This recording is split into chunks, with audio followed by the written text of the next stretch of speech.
So what do you think Denmark's biggest export to South Korea is? Most people guess Lego, pork, and so on, but the real answer is pharmaceuticals. Denmark is a life science powerhouse, and pharmaceuticals are Denmark's largest export sector globally, about 16% of total. And in Korea, relations is exactly the same. So pharma is the single biggest category Denmark sends to Korea. A big part of that comes from companies like Novo Nordisk, the people behind Ozempic and Wegovy, which have completely reshaped Denmark's export profile over the last few years. The second major chunk is machinery and industrial equipment, things like pumps, engines, and precision components.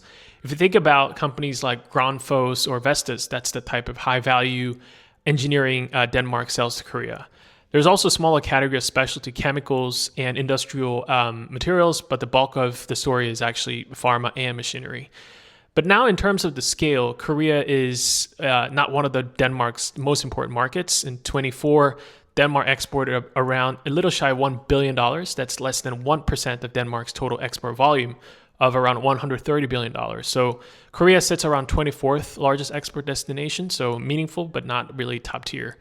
Looking ahead, pharmaceuticals will stay strong, but what's likely to grow over the next 5-10 years is green technology, especially offshore wind, energy efficiency systems, and industrial solutions, plus anything tied to automation and smart manufacturing, which Korea is investing heavily on.